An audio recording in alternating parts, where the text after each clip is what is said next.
Hey there, Loops. I see you. I see you, bro. Sorry, I was just typing away. Had some responses on Discord and whatnot.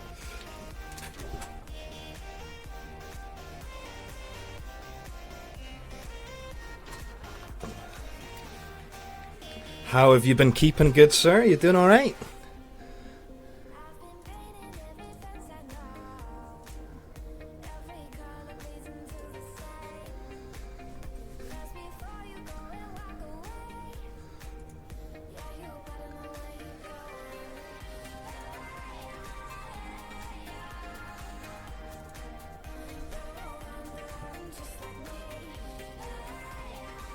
Oh, you lucky sod. You got day off tomorrow. Yeah, tomorrow's my last day before the Easter break, so I just have to get on with it, I suppose. Have to get on with it, I suppose. Yeah, no, not too bad, man. Not too bad. Just grinding away over at school and whatnot. Just, you know, doing as you do, that student life, right? You know, oh, of course, yeah. See, up in Scotland, we run just, you know, a week earlier. I know that because we've got family down just on the outskirts of London and whatnot, and it's always the same. You know, we've got basically, you know, we've got a teenager in the house, and then she's got a wee cousin down there, and we'll often try to, you know, like do things on the holidays, but it's always quite weird because you know, just because of that week offset. But oh well. Daylight savings. Yeah, it's just the school system. You know, the Scottish school system's always been just slightly different than the system down the south. Well, anywho, it's Thursday. It's 9 o'clock. So of course that means it's Jungle Drums time. I've only got a Sergeant J with me this evening. How we doing, sir? Good, good. Excellent. So it's just us, just a duo. Our third wheel has got stuff to do, and no one else is coming on at this point. I've been planting some seeds for some other interesting guests, hopefully, to come on in the weeks to come. Some gaming journalists and whatnot that I'm working with. But we'll talk about that more later. As you can see, I do have a little logo over there now. And there's a website that's going to be coming soon on April 10th called scholarlygamers.com. You can go there now, but you're just going to get like this site is under construction and whatnot. But I'm hoping to have more kind of... Yes, we do, Jay. Yes, we do. Absolutely. I'm hoping to have more news about Scholarly Gamers. If you look on Twitter and whatnot and put in hashtag Scholarly Gamers, you'll find a whole wealth of folk. A lot of them stream on Twitch. But then besides that, there's also a lot of gaming journalists who like used to work for G4 under Sci-Fi Games. And just other different folk. There's a few YouTubers here and there. But we're just still in kind of a preparation phase that's been kind of ongoing for, well, almost a year of just getting resources together. If you go actually on my Beam profile, you'll see, even so there's not many members, there's a team now, Scholarly Gamers. That should have a link there to the Scholarly Gamers Discord, which is open to everyone to go talk about gaming with, you know, other adults, basically. But anyway, enough of that. We'll talk about that more later. But that's just to kind of explain the logo that's over there now, and also the hashtag and the title of the stream. Let's get on to some actual news, shall we? So got a couple of things going on. The big one, in my opinion, well, it's big for me, obviously, we're on Beam, was the Xbox update. Now, the Xbox update, you know, it's all over the internet. The article I've got up here is just from VG247.com. And so basically, you know, we all knew that Beam was coming to Xbox, right? We knew it was happening. But I honestly thought it wasn't going to be till the Creators Update later on. And I felt like, wow, they just kind of like, you know, they snuck it in on this huge update they did. You know, the update is, just, you know, it's making the guide so much smoother. It's more responsive. Some of the commands have changed a little bit. It takes a little bit of getting used to. But it does feel overall like the Xbox is running better. But the big one is obviously Beam. Adding in the integrated Beam streaming. You know, now you just go down to broadcast, connects to Beam, it streams automatically at FTL, you know, so the sub-second delay, you know, which I'm still not using at the moment due to technical issues. But yeah, Beam just exploded the other day. If you watch, you know, some of the bigger channels, and you know the numbers they usually hover around, there were folk like Sorta Poke, you know, an amazing guy, You know, in fact, let me do this. If I do at sort of, that should pop up, I think, if I do that. Yes. That guy right there, Sort of Poke. Really, really nice guy. If you've never checked him out, you know, he's another, you know, a fellow Briton. Really, really cool guy. But anyway, he broke over 200 viewers just yesterday. He had over 100 new followers just in one day. It was so busy yesterday that I had honestly thought of doing an impromptu stream yesterday, but I didn't. You know, that's not how I work. I've got a schedule. You know, I set to it. And, you know, I just do my thing. But it was amazing yesterday. The amount of new broadcasters as well. Because now Beam is that much more accessible, you know, because it's integrated on Xbox. It was just so good to see so many folk, you know, just casting for the first time, or at least the first time on Beam. And it's, you know, of course it's going to have its downsides. You know, we've been lucky on Beam. We've had a really nice community. It's really tightly knit. Everyone's great to each other, and there is a little bit of fear out there. Some people are thinking, oh, wait a minute. You know, there was a lot of trolls cited yesterday, more so than what is usual around here. But, you know, it's going to happen. It's a natural thing. As a platform grows, these types of things happen. But yeah, so it was a big deal yesterday with this update. And it'll be really interesting to see how Beam grows even more when the Beam integration is introduced to Windows 10 in April with the Creators Update. It's going to be really, really quite cool. What about yourself, Jay? What did you think of the redesign of the dashboard? I haven't actually used it yet. Oh, have you not? You still haven't? What? No, So you've been playing... Wait a minute. Wait, hold on. So you've been playing all day, yet you haven't bothered your arse to actually update your Xbox? Under the realization that your game probably would have ran better, that just your whole experience would have been better. Well, it explained most of the crashes I've had this month. See? But that's See? not the point, though. I'm going to sort it out probably tomorrow or something like that with work. It looks like it's quite good, though, from what I've seen, especially, say, with all this Beam integration as well of it all. And the changes it looks like they've made to it looks quite nice. But yeah, no, still have yet to download it. Mm-hmm. What do you think as well? Because I know you've been considering, you know, I mean, I know obviously the issue for you is time, but, you know, trying to dip your feet in casting as well. Do you think now with it being with this Beam integration, you might be a little bit more drawn to towards giving it a try? Potentially at some point, but again, due to time and everything, not at this point in time, but it does make it more easily accessible. As you said. Yeah. So, yeah, that's something that could potentially happen. It's quite nice. I mean, one of the big features, you know, and I'm not trying to do a direct comparison, and I'm by no means trying to talk negatively about Twitch. You know, I love Twitch, and I was on Twitch for years. But one of the biggest things about the Xbox was obviously if you were broadcasting and you wanted to see your chat on Twitch, your game basically had to get, you know, shrunken down. Whereas on Beam, if you're broadcasting, you have your game in full screen and you actually have a chat overlay in the corner, which is a really, really nice feature. And I think, you know, that's going to be another reason that's going to draw quite a lot of folk to... That is a really nice feature, to be fair, having that happen. Yeah, quite a difference. Right, so yes, I just wanted to bring that up. You know, that was one of the big ones. Like I said, caught me off guard. I didn't know that was dropping yesterday, and when it did, I was like, whoa, you know, this is awesome. And it was just beautiful to see all that Beam love spreading all over the place.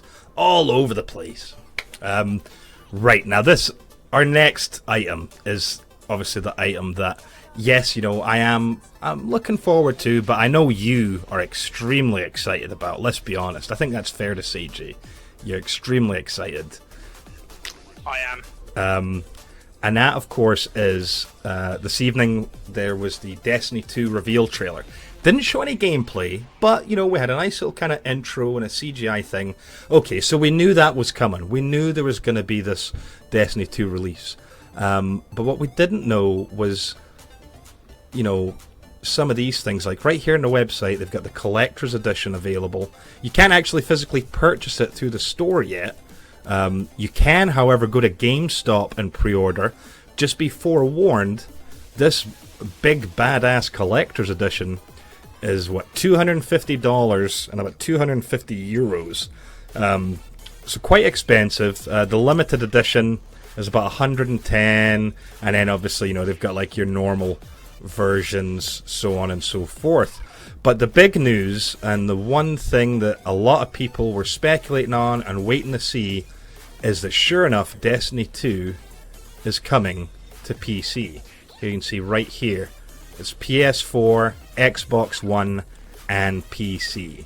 Now that in its own right is news. Just, there's been speculation, there's been rumor, there's been scuttlebutt about whether or not Destiny 2 was going to be on the PC, and sure enough it is. So now this raises all sorts of questions for me. Well, wait a minute. Obviously, the PC version is going to run at 60 frames, and up, you would think. It has to please the PC crowd. So what does that mean for us on console? Are we going to get a 60 frame per second version? What about resolution? Surely the PC version will be able to go above 1080, right? I mean, 1440, 4K. And if that's the case, does that mean that on, Project Scorpio and the PlayStation 4 Pro, are they going to get, is 4K going to be enabled? There's all these questions that, is typical of Bungie. We get a reveal stream, and okay, it lets us know a couple of things, but leaves us with so many questions. So many questions. What? I'm trying to think here, Jay. I mean, when you watched the reveal trailer, what was going through your head there? Oh my god. Like, sweet. Can't wait. Pretty much all those sort of expressions. I didn't really have any sort of doubts or anything about it when I saw it. I know it's not a gameplay trailer or anything, but it's just hype for me. But then I get hyped pretty easily, so... See, that's what I'm worried about, Loops, is that, because if you remember, Destiny 1 was held back by the 360 and the PS3. That was why we couldn't get all the nice things on Xbox One and PS4.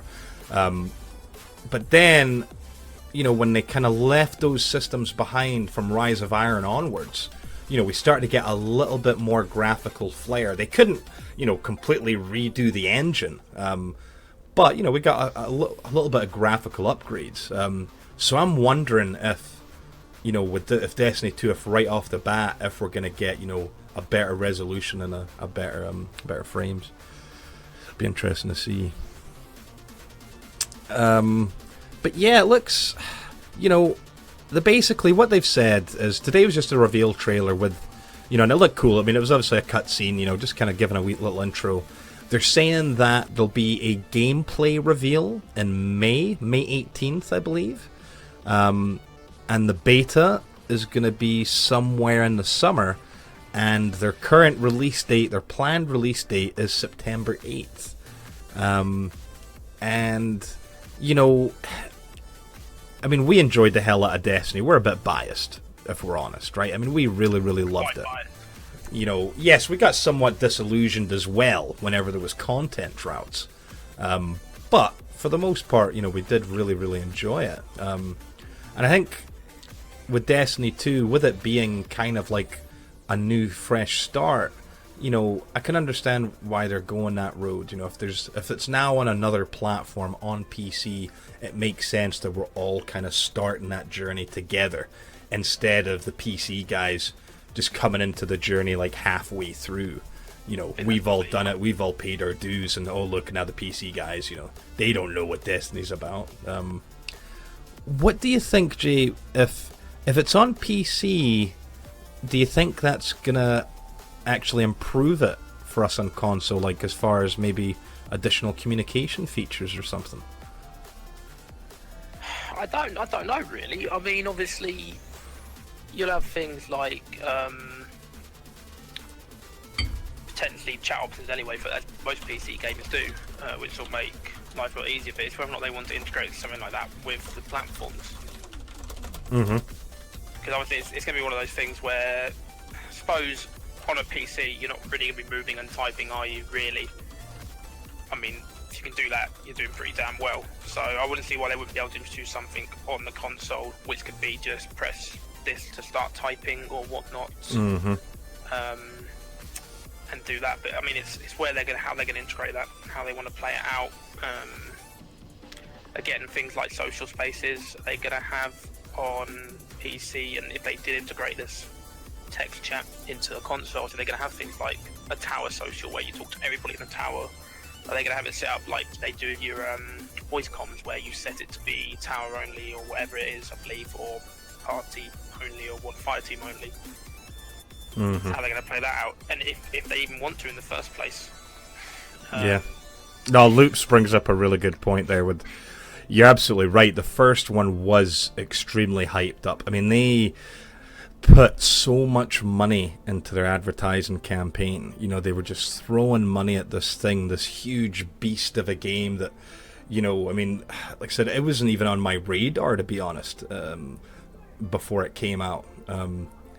And then it had all this promise of this a first-person shooter MMO type thing. Even so, they denied that's what it was. They're like, no, it's not an MMO. It's not an MMO. It's a shared world shooter with MMO aspects. You know, the only things that were missing from the MMO part were the fact that, well, it's not massive, because what was the limit in the tower, Jay? You never came across more than, was it like 14 other people or something? Pretty sure it's 16 or Is it 16? You know, so it wasn't massive. Or it's 12. It's one of the two. And then the big fact that, you know, there was no way to really effectively communicate with other people in-game, aside from emotes. If you wanted to communicate, you had to join party, or send them a message, or even if you wanted to get a group together to try to do a raid or something, you had to go to a website. Which, this is what got me. Did I tell you about the conversation I had about Destiny? Or was it just me and Gimboy that were talking about this? I was talking with some folk about their experience on Destiny, right? And it made me realize that, you know, we were extremely lucky. The fact that we had a consistent raid group that met up every week, you know, for the most part, right? That we always knew that we could go do the raid. Whereas I've talked just in the past week to so many people that was not the case for them. They didn't have a group of people to play it with, and they had a very different experience. Most of them didn't really enjoy the game. They thought it was cool, they thought it was nice, but they were really, really salty, or not, maybe salty is not the word, but disappointed that in order to do the end game activities, the stuff that kind of pulled them into the game in the first place, they had to go to third-party websites and whatnot. You know, and so we got into this discussion where I'm like, oh, see, we didn't have that experience. We had a group of folk, and, you know, we would just do our thing, and it was great. It was like we were reliving our World of Warcraft days, you know, every week having a raid night and trying to crack these challenges together. And it's only when I started really talking to them that I realized, and by no way am I trying to say that we were the elite, but it just shows you that really we were, like, that experience we had in Destiny probably only accounts for a very small percentage of most Destiny players, because not everyone had 5 battle buddies, 5 fire team buddies that they could consistently raid with. So it was just quite an eye-opener for me to see why there is a lot of kind of anti,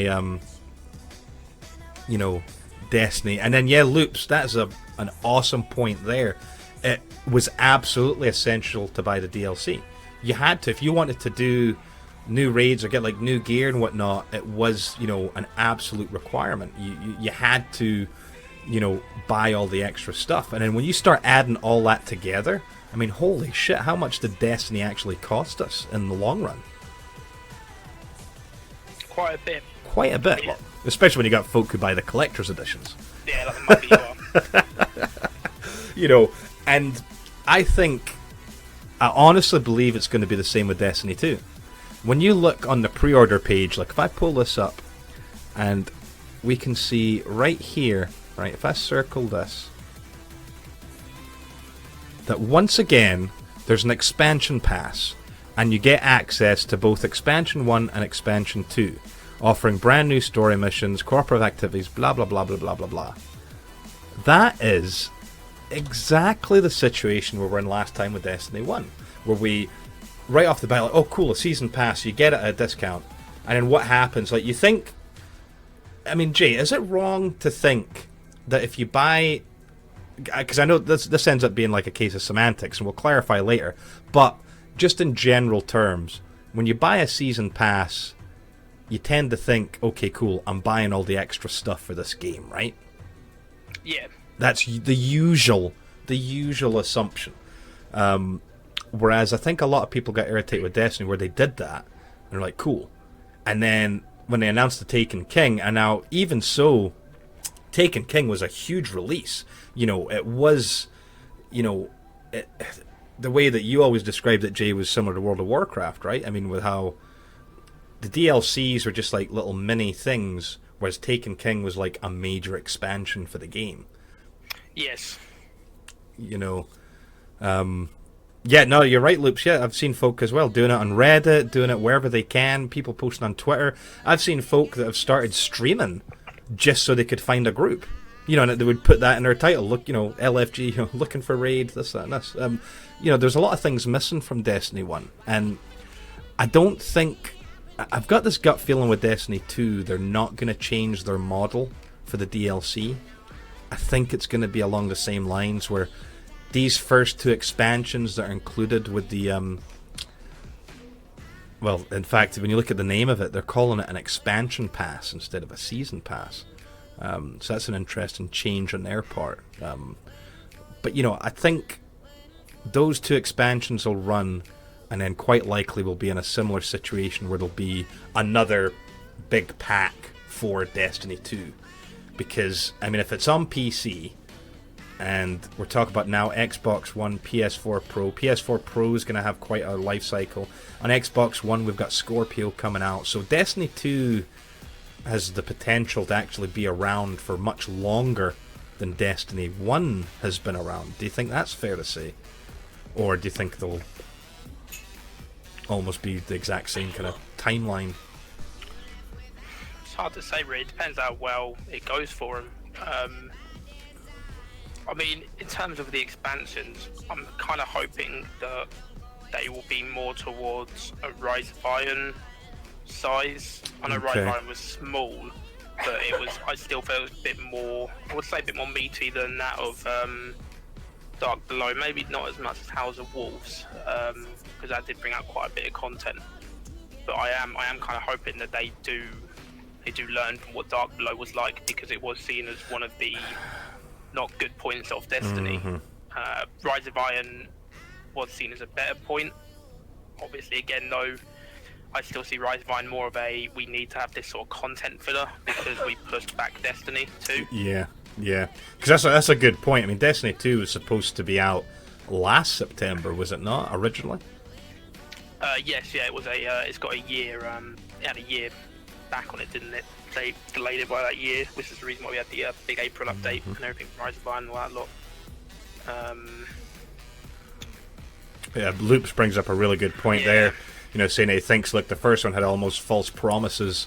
A lot of the community might not be inclined to buy the new one, especially because you're looking at easily over 100 quid. I mean, I think you're right. I think there's a lot of folk that are slightly disillusioned.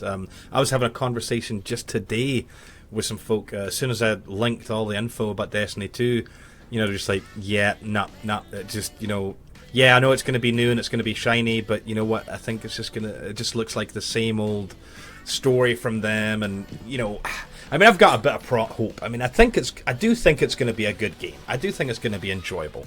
I mean, I looked at my hours played on Destiny just the other day there, and I had on my Titan, I think 35 days, and then on the Warlock and Titan, I mean the Warlock and Hunter, they each both had about just over 8 days.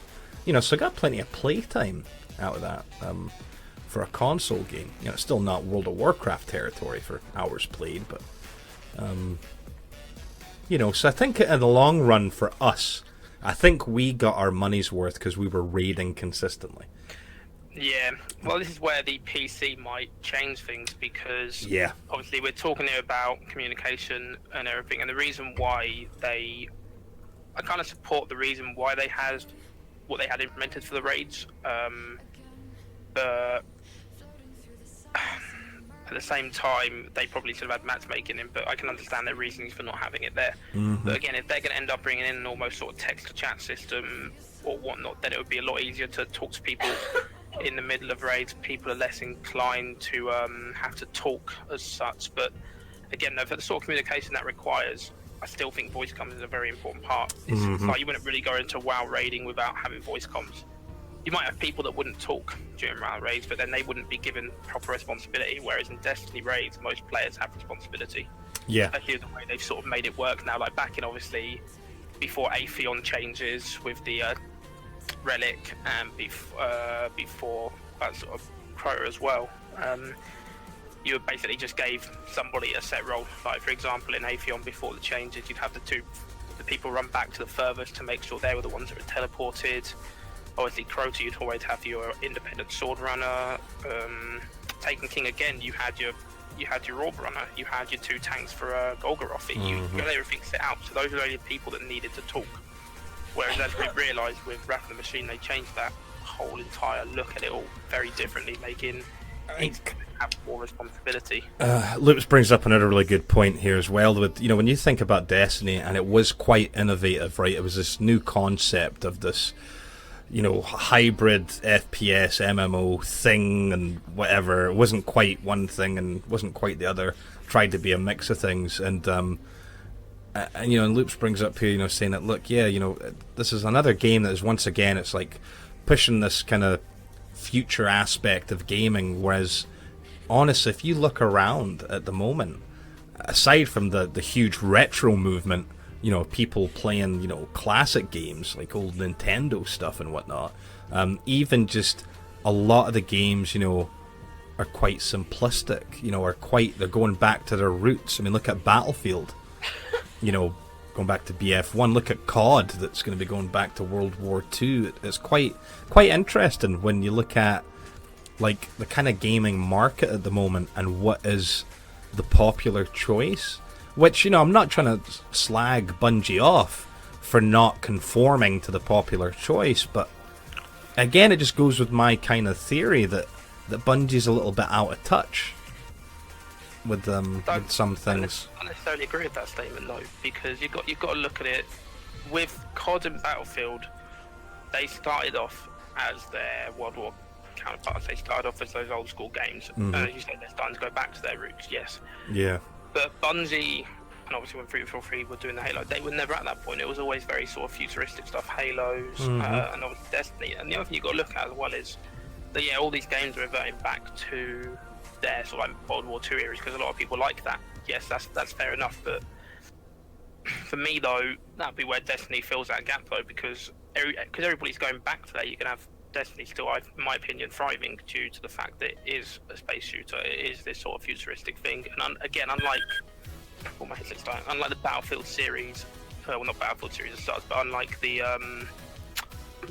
COD series, the futuristic things never sort of really follow suit. They're sort of their futuristic games always been different in a way. Like Black Ops 2, you had all your wall running in Advanced Warfare.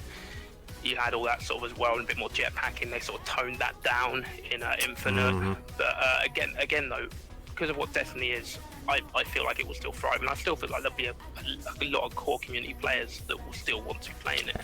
Yeah, I think you're right. I think a lot of the folk that went really hard in Destiny, like us, the folk that bought all the DLC, the folk that were raiding every week, the folk that were always trying to get, at each iteration we were at the max light that you could be type of thing, always had the raid gear, we kept doing, that was like our cycle. Something new came out, we had to smash it, get all best in slot stuff, and then okay, right, do other stuff. And then, hey, some new content had come out, and so it'll be interesting to see. I mean, you talked about this earlier, Jay, offcast, about the pacing. Do you think, is that going to be the make or break for Destiny 2? I think it will be. I think if they can land content drops that aren't necessarily like expansion style sizes or big proper upgrade sizes, but I mean, you look at things like Dawning, they did Halloween events and all that. But if they can do more events like that, but more often, so instead of having to wait for these sort of holiday periods. Yeah. Oh, hey, Loops has brought up a game. I'm sure. Weren't you looking forward to Star Citizen? I haven't actually heard of this one. You haven't heard of Star Citizen? Oh, crap. No. Star Citizen, yeah, is another one of the next big things that I won't say it's getting hyped. It's just getting like there's proper interest in it. It looks like it's going to be really, really quite good. You know, as Loops is saying, it's a space shooter, but again with like a huge universe. I mean, kind of like, you know, No Man's Sky type, if you know what I mean, or Elite Dangerous. But yeah, Star Citizen. You should definitely Google it sometime and have a look. Because I think Gimboyd was looking forward to that one. I'm sure he had mentioned, or maybe it might have been Warfares actually. I know someone was talking about Star Citizen in Discord at some point. But yeah, no, I think you're right. I think with Destiny 2, I think if they learn from the mistakes they made on the first Destiny, I'm sure the game will actually shape up to something really, really quite good. You know, hopefully something quite polished. Hopefully something that doesn't have the issues that the first one did. If, on the other hand, and again, this is just my opinion, if they let Activision pull the strings so much, because let's be honest, big corporation, it's all about money, right? And it becomes a business for them, doesn't it, really? Not a... Yeah, you know, it's no longer the passion of the devs. I mean, yeah. They're going to look at the bank statement for Destiny 1, which is good. You know, they've made a lot of money off the first Destiny. You know, and unfortunately, Activision very well might go, well, no, you know what, it worked for that one, so we're just going to do the exact same thing on this one. I hope that's not the way it goes down, but I could potentially see that happen. I think it's going to be one of those...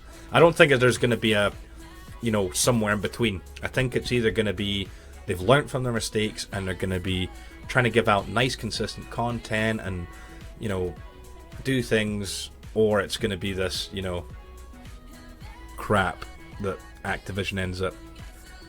Yeah, no, Loops. I mean, I agree. That's the way I feel. Is that I agree as well with that one. You know what I mean? You would hope that they learn from their mistakes, and that's the only thing that's been bothering me about Bungie. Remember, we've talked about this years ago when we go, wait a minute, why would they try to do this differently when, for example, so many other games, you know, like having text chat or having proximity voice chat. And now I know proximity voice chat can be a headache, but at the same time it would have been quite handy if you were in tower, you know, and you'd be like, hey man, hey, you want to raid? You know, I think there was a lot of things they could have learned. Very well could be, you know, a similar thing to Titanfall. I mean, the thing is with Titanfall, though, I mean, it's a very, you know, it's a different genre, you know, to be fair. I mean, you look at Titanfall 1, and that was just, okay, a purely PvP online shooter.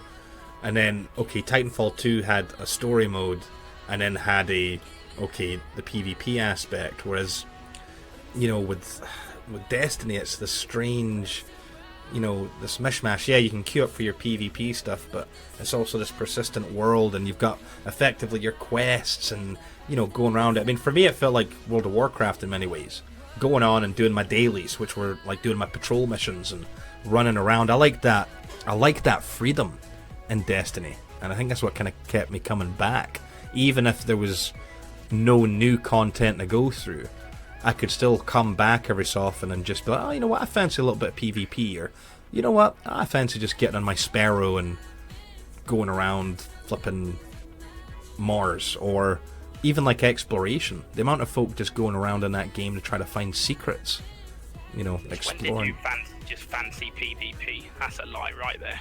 Well, I never really just fancied it, but there was a couple of times when, remember, I was like, oh crap, I need to make a push, like on my Hunter, trying to get my exotic cloak from New Monarchy or whatever, and yeah, I can be motivated occasionally to do it. Or Iron Banner, when that first came back, you know.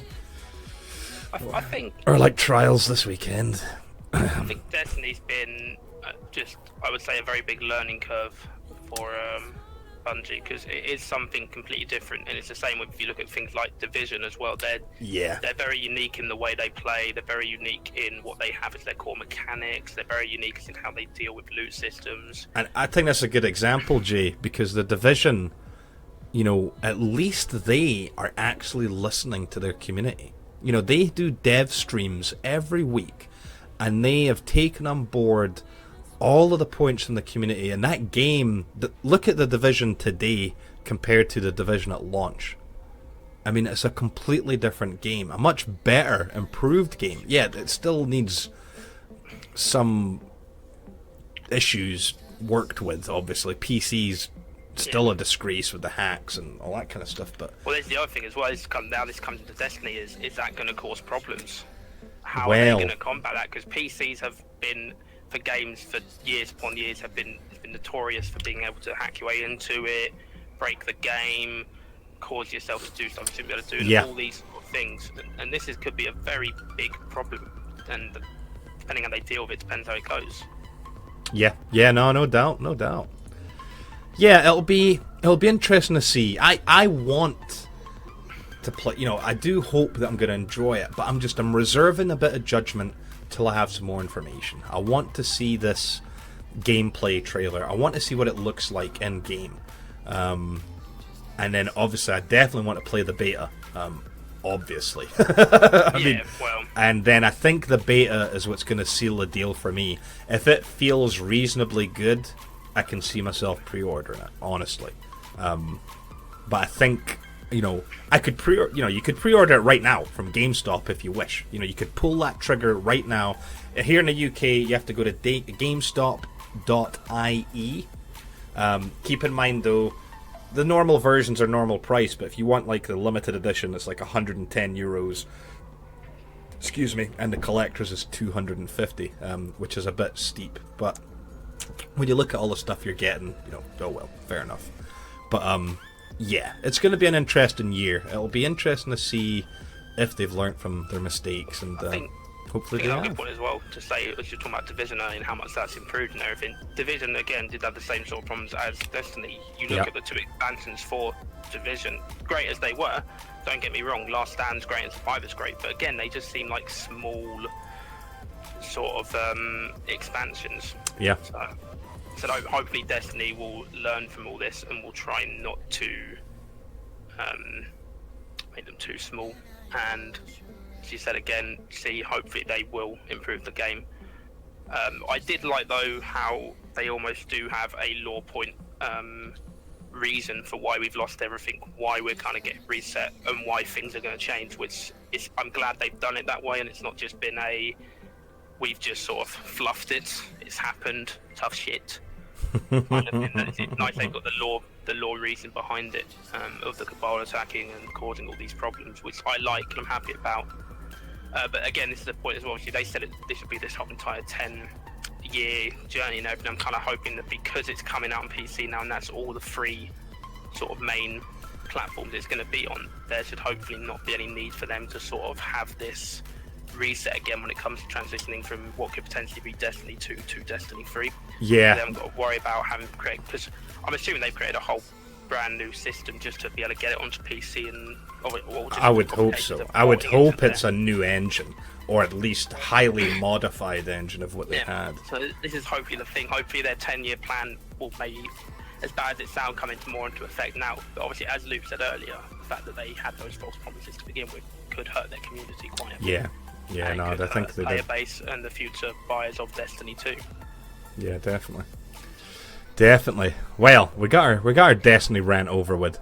To put in perspective, yes, we're playing Destiny at the moment. Tomorrow, no doubt, we'll be playing Destiny in the evening, just because it is a good game. It's now kind of like nostalgia a little bit.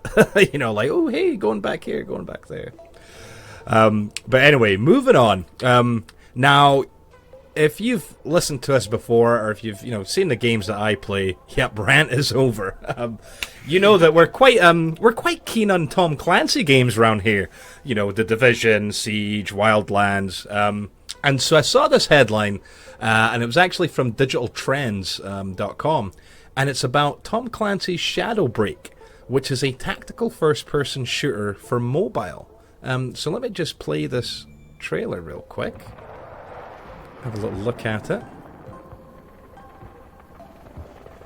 Maybe. Breathe in. In the moment between breaths, there is nothing. There is no firefight, no enemy battalion, no squad mate pinned behind cover, no hostage on their knees. I don't know if this has any gameplay or not. I think it might just be kind of a fluff trailer. It's just a fluff trailer. Like a cancer. Almost like a reveal trailer again, sort of thing. No coalition of nations, and no decision to fight back. In the moment between breaths, there is nothing. No hesitation. No doubt. No noise. Pierce the darkness. Take the shot.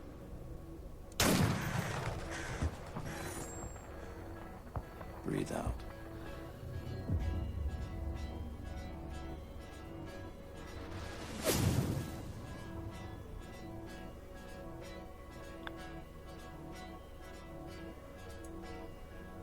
Let me pause that. So, there you go. Now, technically, we've already got a Tom Clancy game, kind of, on mobile. And that's the Ghost Recon HQ app thingy, because it has a little mini game in it. And also almost makes me think that maybe they were testing the waters with that. Now, obviously, I think this is quite an early bit of news about it. I don't know how far in development they are. But basically, the way they're describing Tom Clancy's Shadow Break is that it mixes together the first-person shooting of Hitman Sniper with a healthy dose of strategy. The Shadow Break structured into 3-minute matches, with players positioning and deploying troops to attack the enemy indirectly, while simultaneously moving their character in a position to snipe soldiers on the ground. So it's a tactical kind of, the best way to sum it up is it sounds like it's a combination of a first-person shooter and a real-time strategy, or an RTS, right? So it's an FPS RTS. And it sounds interesting. It sounds different. It's supposed to be coming out later this year on both Apple and Android. And so this week has just been their soft launch of discussing, talking about it. And, it's going to have a competitive multiplayer mode.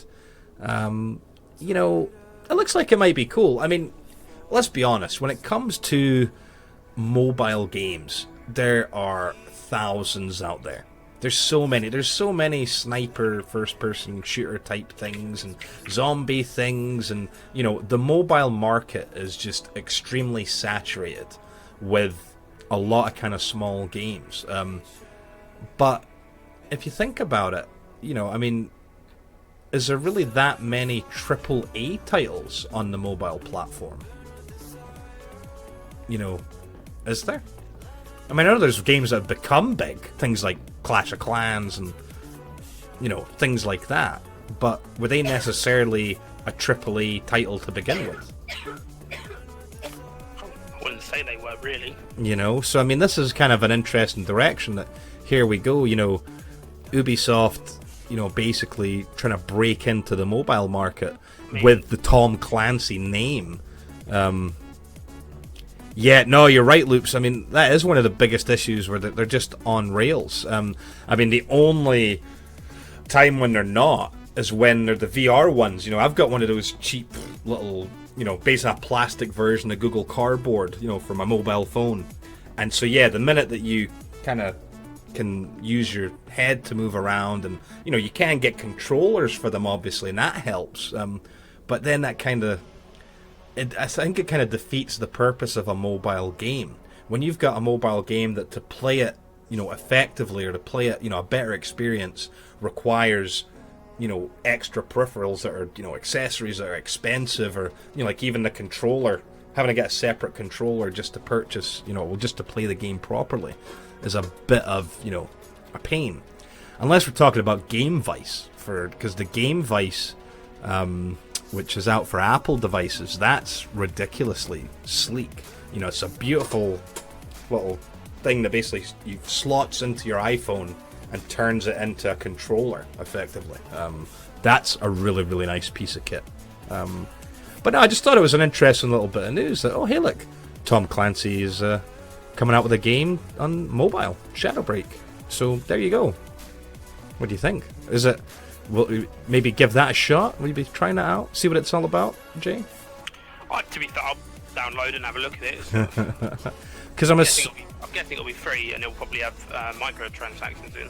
I would think. When you look at, let's see, does the Division have microtransactions? Does now. Does Siege have microtransactions? Yep. Does Wildlands have microtransactions? Yep. So yeah, I think you're probably right. It's probably a safe bet, you know, that that'll probably have microtransactions. But if it's free, I'll have a look at it. I mean, no harm having a look. Installing it, uninstalling it is not good. I don't think it's great. Yeah, nothing ventured, nothing gained. I think they probably will include microtransactions. Yeah. It's just something. It's not just something Uber, like obviously these guys do. It's what everybody does. As I said, it's the model. It's the model that works. And funny enough, it has all come from mobile gaming, which Yeah. is where Yeah. that's where microtransactions originate. Was it not actually like originally like one of the Facebook games or something? That was that where the first microtransactions get, like from Farmville or some crap? Potentially could have been, but then again, I still see those as sort of mobile games. Oh yeah, no, I'm not debating that. I was just more just kind of clarifying that. I want to say it was originally like, you know, one of those. It's become a model that, in my opinion, has plagued gaming personally. Yeah, Farmville. Really has. It's because it won't stop. It never will stop, because unfortunately there are suckers out there that with money to blow that buy it. And I'm not being funny. I'm part of the problem. I'm a sucker for microtransactions. I've spent so much money on League buying skins. I've spent money Happens on Destiny, to the best of us. but it's just something to me though. It has played games. It was never around back in the day. It was never needed then. And as I said, it's become this because of how much bigger gaming has become, how much more of a business it has become now. And as a result, that's what happened. I mean, without this, that almost a bit hypocritical. I don't mind indie developers doing it so much because I'm quite happy to support them. But when you've got big time developers who probably make enough money anyway, I don't see why they need to have it in there. Yeah, this comes back to the shareholder, doesn't it? Yeah, exactly. Margins. I don't see the need for it, and so I think it's something that has plagued gaming personally. If it's cosmetic stuff, it's almost fine. But if it's anything that is game improving, helping you get through it quicker, don't really agree with it. Yeah, no, Loops, I know what you mean, and I'm kind of the same. I have to be invested into the game, because if I'm only going to play it every now and then, you know, I wouldn't be as inclined to buy things in it either. But once it's like the flavor of the month, you're really, really enjoying it, you think, oh yeah, you know, I'll buy this, I'll buy that. It's quite easily done. Right, our next bit of news is a little bit of fun. This is from Rico.net, and it's about, hey, well, come on. I know I like this type of pizza. I know for a fact, Loops, I'm sure you had this type of pizza last Friday. And it's Domino's. And Domino's is going to use sidewalk robots in Germany to deliver pizza. Yeah, that's right. This story basically is saying that, look, you know, pizza chain Domino's is partnered with a company called Starship Technologies. And so it's an Estonian-based startup company that basically has started delivering pizza in Hamburg, Germany. Yeah, hey, I know, isn't that cool, right? And so they've been trialing it. They're expecting the actual deliveries to start in the next 2 months. But so anyway, these little robots, they've got 6 wheels. They're just under 2 feet tall, and they travel at about 4 miles an hour, right? So walking speed. They can only deliver, I think what it's saying here is within a mile of the actual pizza store. So that's not great, I suppose. You know, it's great if you live within that mile. You know, but it's quite interesting. This isn't Domino's first time. Yeah, cold pizza. Well, that's true. You've got a point. If it's only going at 4 miles an hour, then yeah, it's going to take 15 minutes, isn't it, to get a mile? So yeah, that makes sense. Unless they made it even quicker, they'd have to ramp the speed up. So now that that actually makes sense that it's only a mile. You know, good catch, Loops. But yeah, New Zealand last year, Domino's delivered pizza via drone. You know, a flying drone. And it only took it 5 minutes to get where it needed to go. So it's quite interesting. Domino's is looking at this. What Domino's is saying is that they've got these plans for big growth over the next 10 years. And their actual official statement says, look, we won't have enough delivery drivers if we do not look to add to our fleet through initiatives such as this. So it's quite interesting. They're saying that customers who want their pizza brought by a robot will have to opt in.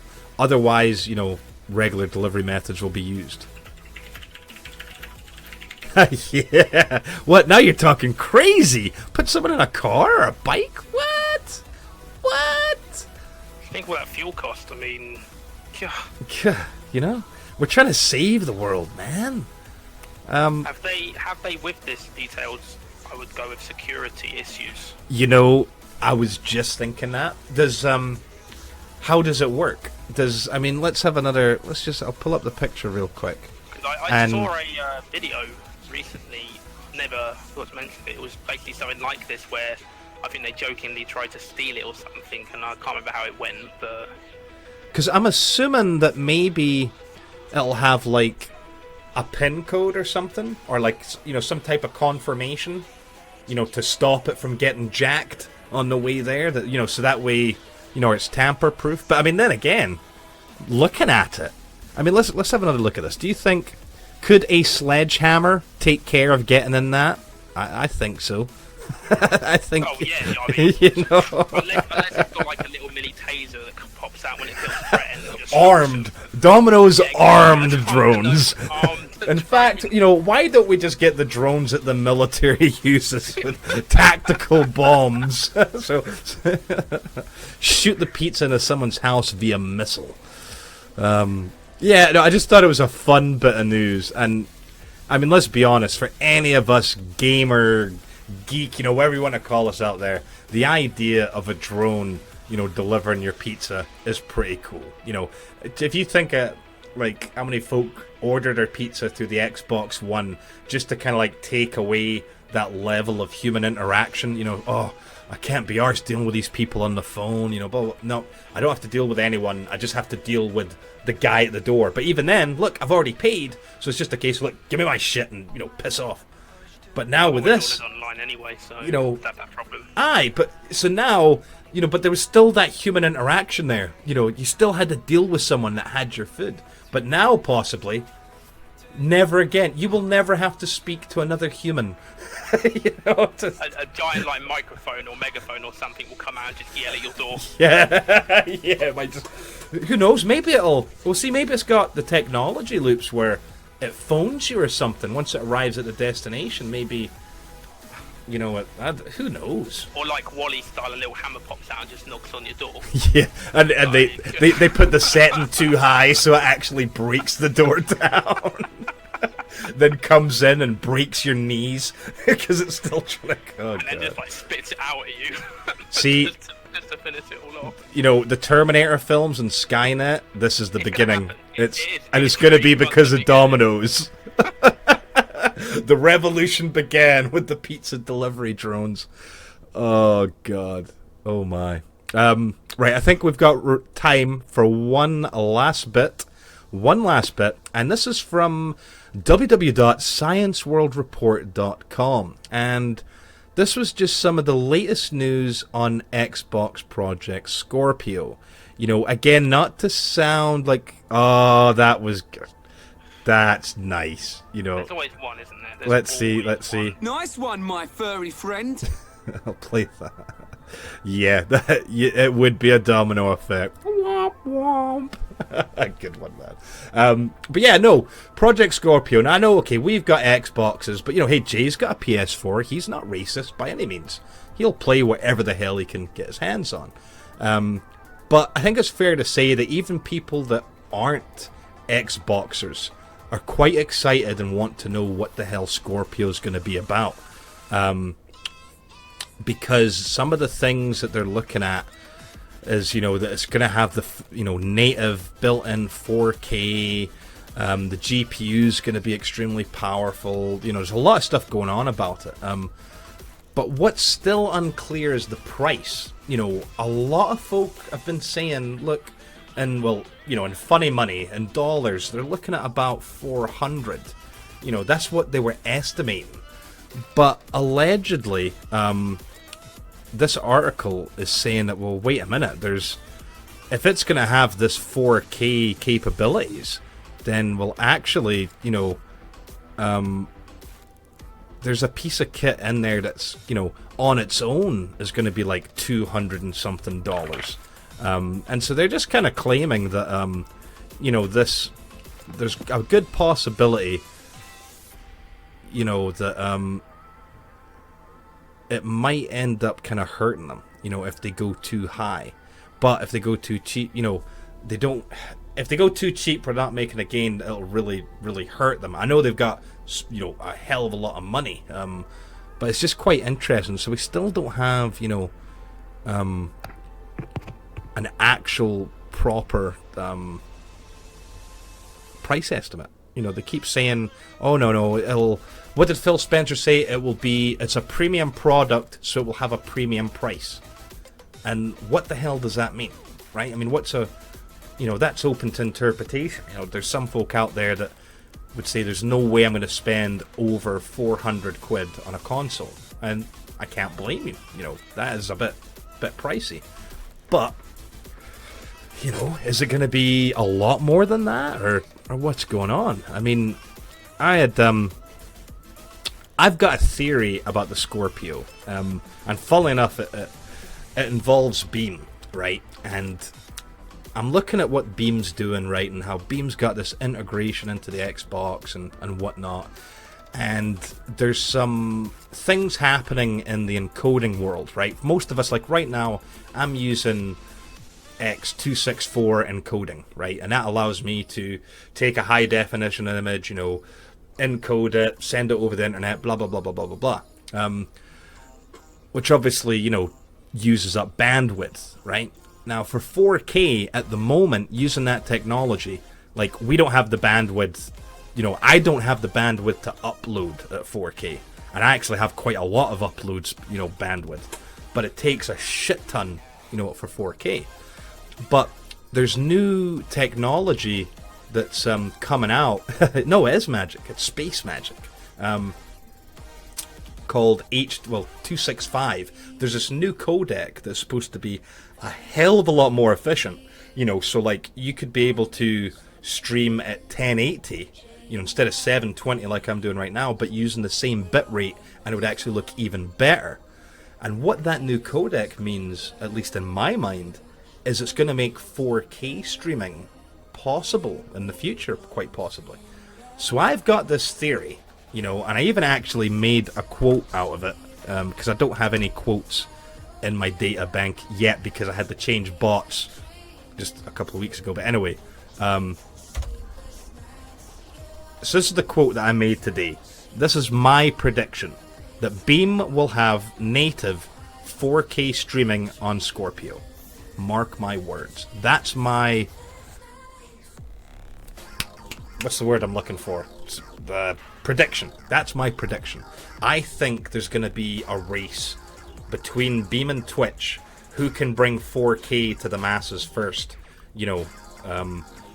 If you look around on Beam, there's some test channels they've got, and it's usually they're testing their FTL, and I'm sure I saw a bit of 4K testing going on a week or two back. Not for very long, but I'm sure I saw a bit of it coming up.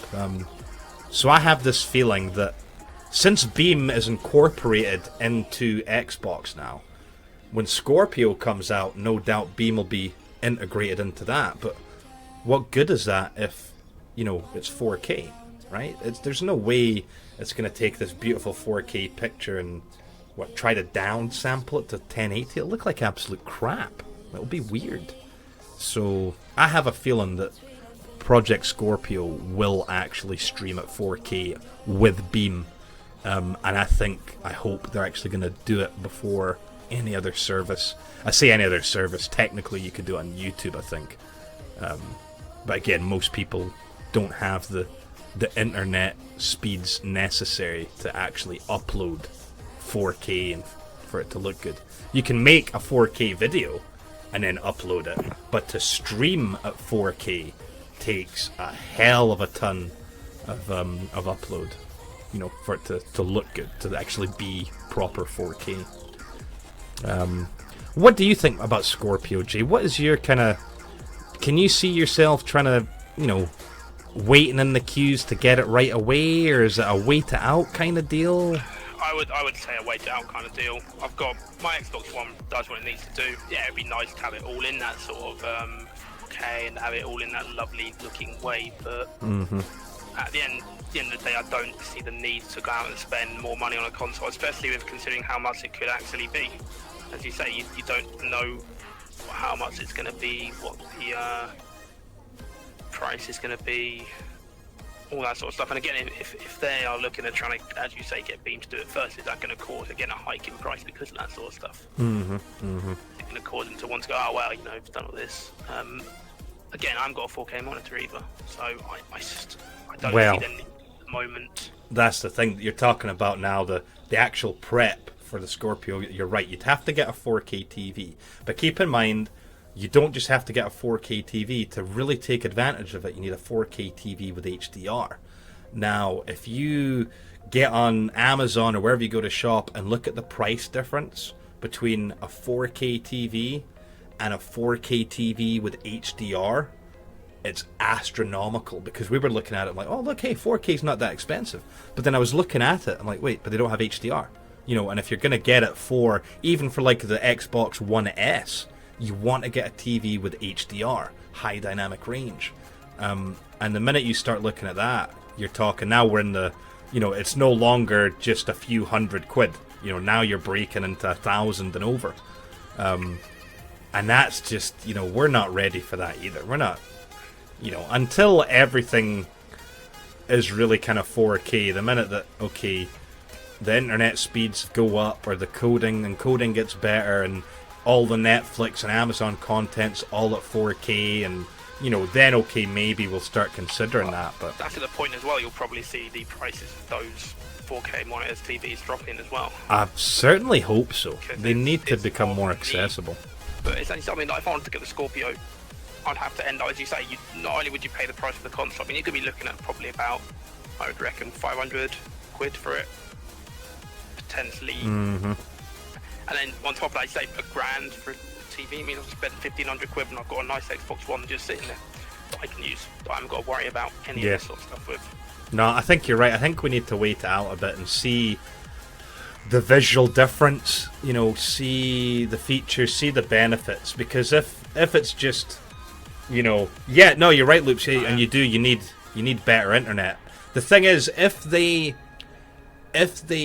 introduce this new encoding process, they won't need to. We'll be able to stream 4K at our current speeds if they get the encoding up to scratch. But if they don't, then it's just a pipe dream. It's just a pipe dream. But there's all these things in the mix, so that's what I'm interested in. I think that could be one of the selling points, because they do have the technology is out there right now. You can get 4K capture cards from Magewell. They're friggin' £900. Just for a cap, compared to 140 or whatever for an Elgato. £900 for a 4K capture card. So the technology's there, but we still need these new codecs, and then obviously internet speeds would help as well.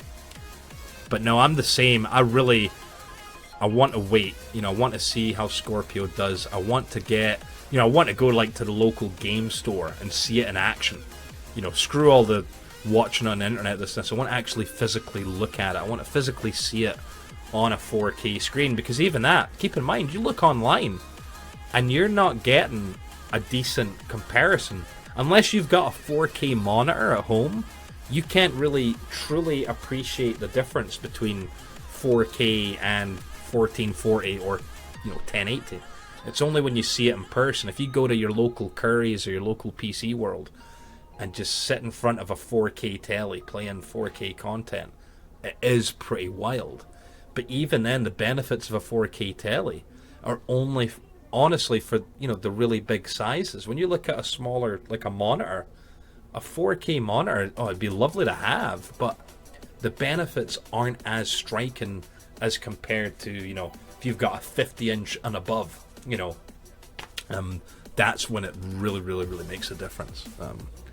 But no, yeah, I'm excited about Scorpio, but I'm the same, I will wait, because let's be honest, Xbox in the past has had a few teething problems, usually with their first generation of a certain console, and you're usually better off waiting for look at the Switch, right? We just talked about that the other week, about how the Switch was its first version has basically been a bit it's got some issues. Right, that is all our news items for tonight. It was good talking to you, Jay, as always. Thanks for good being here. Always fun having your input, and that's the thing. We gotta have opinions on this. We're subjective. We can be objective occasionally, but let's be honest, we're usually subjective, right? We've got opinions, we've got emotions, we feel a certain way about things, and we're not scared to talk about it. It was awesome, Loops, to actually have you here for the entirety of the show. It was really nice to get feedback. Oh, Karma Killer with a tweet just as I'm ending. Thanks though, Karma Killer, much appreciated, even if it is a little bit late. But anywho, so that was another episode of Jungle Drums. As always, you can catch Jungle Drums at 9 p.m. GMT. That's right, UK time, because we are the central. All times in the world are based around us. They're either plus or minus. So 9 p.m. on a Thursday. If you are watching this on YouTube, well, first of all, thank you so much for watching on YouTube. If you hit like. If you don't like it, dislike. And if you haven't subbed to the channel, why not? It's free. Just do it. You want to. If you're watching me on Beam, then, hey, if you haven't watched me on Beam, then you need to hop over to my channel sometime. You'll be able to see it in the description. And I say we because Jay will be playing, but I'll be next on tomorrow for TGIF. Destiny! And yes, we will be playing some Destiny, just because we've got things to do. We're hoping to get a raid team together tomorrow. If you recall, we did talk about how we used to have a nice consistent raid team that raided every week. It's no longer the case. People have went their separate ways, so we don't have a full raid team, so we're going to be trying to find a couple of folk. Is it going to be a couple of folk, or is it going to be 3 folk? I don't know. We shall find out tomorrow. But anyway, so I'll be on tomorrow at 8 p.m. until whenever. I don't know. We'll see. As always, thank you so much for popping by. Let me actually have a look. Let's you know what? I know there's not many of us here, but I could have a little look on Beam, see if there's anyone cool who's actually beaming at the moment, and I could give them a cheeky little host, and we could go say hi, maybe. Let's have a look.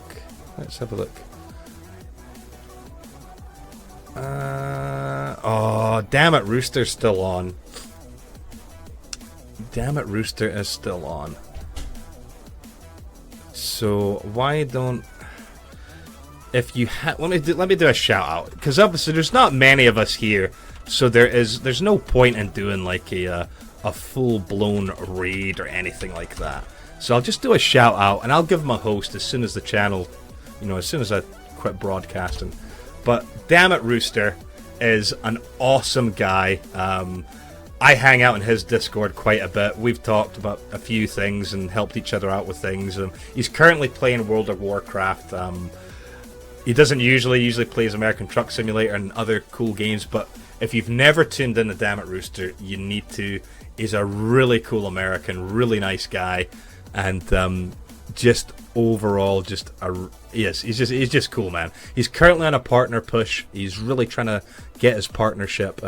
So if you can go over there, drop him a follow, say hi, it'd be much appreciated. And I'll, like I said, I will immediately host the channel as soon as I stop broadcasting. Well, anyway, that's us out. Thanks so much for watching, and go say hi to Damn It Rooster. Take it easy, guys. Oh, wrong button. This one.